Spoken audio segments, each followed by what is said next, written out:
Most people imagine practice as sitting down for hours with your instrument. And of course you can. But over the years I realized that real practice is much more than that.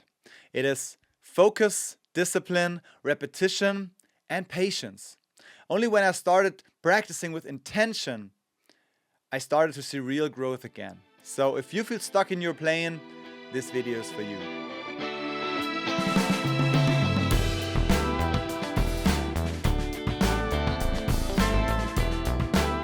Hey everyone, Mark here. Welcome back to another episode of Mindset of a Musician. Today we're talking about practice routines.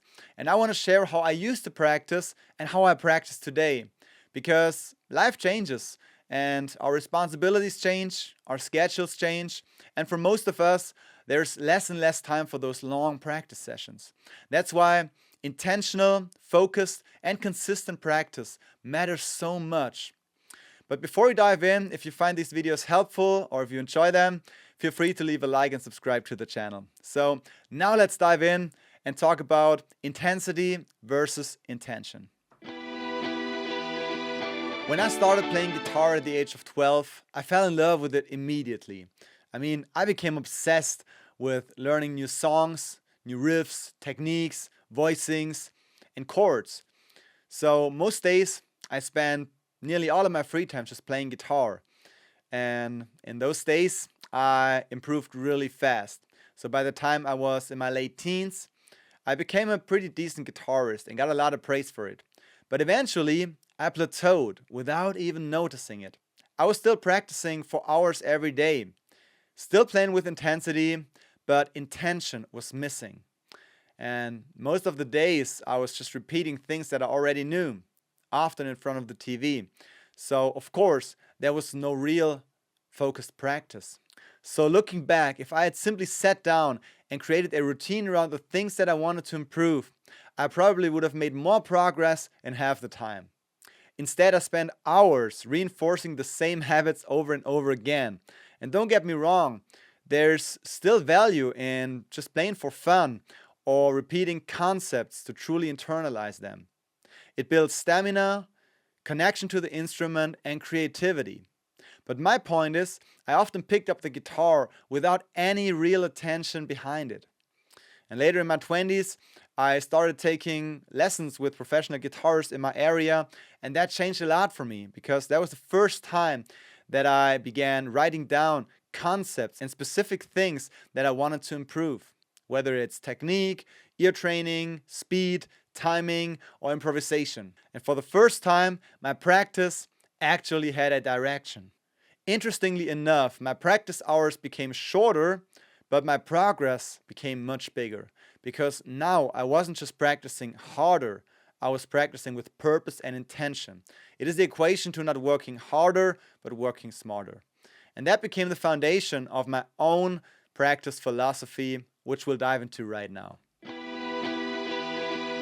Developing a real practice routine has been priceless for me because it gave my playing intention and direction.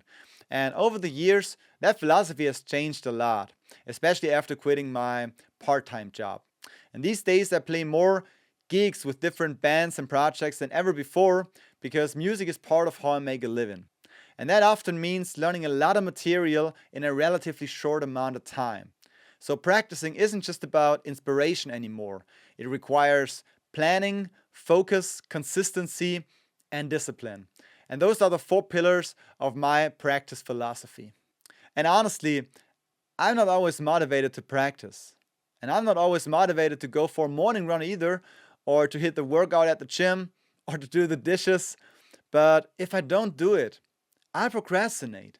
And if I procrastinate, that'll shape my identity. And I live by the philosophy of how you do anything is how you do everything. So when motivation leaves you, you need something to hold on to. And for me, that is the 4 pillars. They allow me to keep improving and getting things done regardless of how I feel that day. And because of all the gigs and projects, my own personal musical goals sometimes become second priority. And that's fine. But the same principles still apply to my own musical goals. So planning means scheduling dedicated practice time in advance, usually the evening before.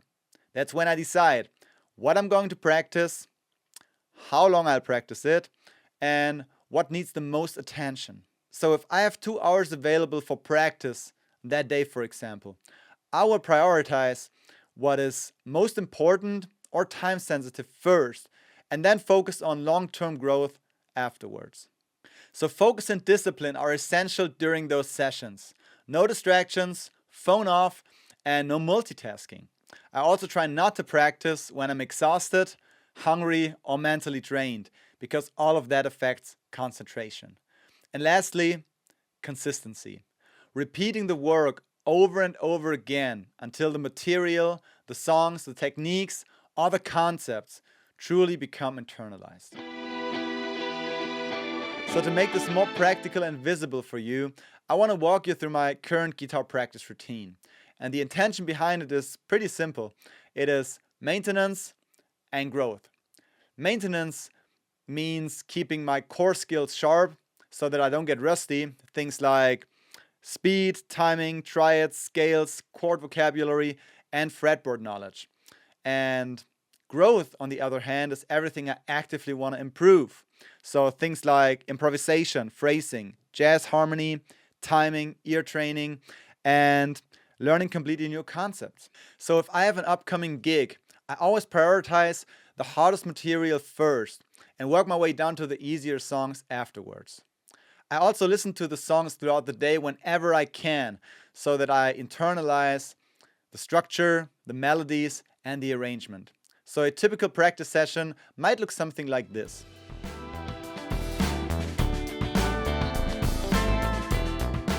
I usually start with major and minor arpeggios played through the circle of fourths, and I got that from, I think, a reverb video lesson with Corey Wong, and that was great. I still do that. Then I'll add triads and I'll play scales on 1 or 2 strings. And I always play with a click track to work on timing and precision as well.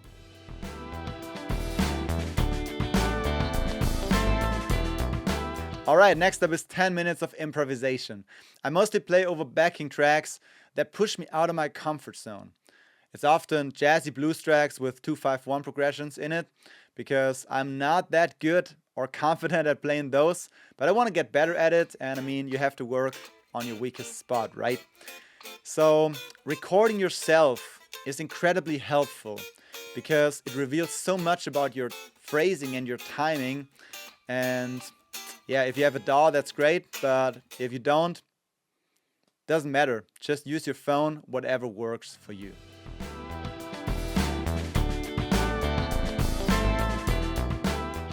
Alright, now we have 15 to 30 minutes of new material.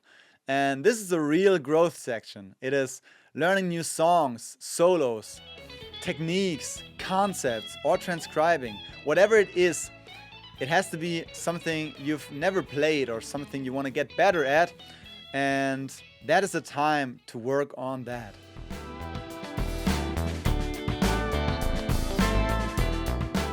So last up is 10 minutes of ear training.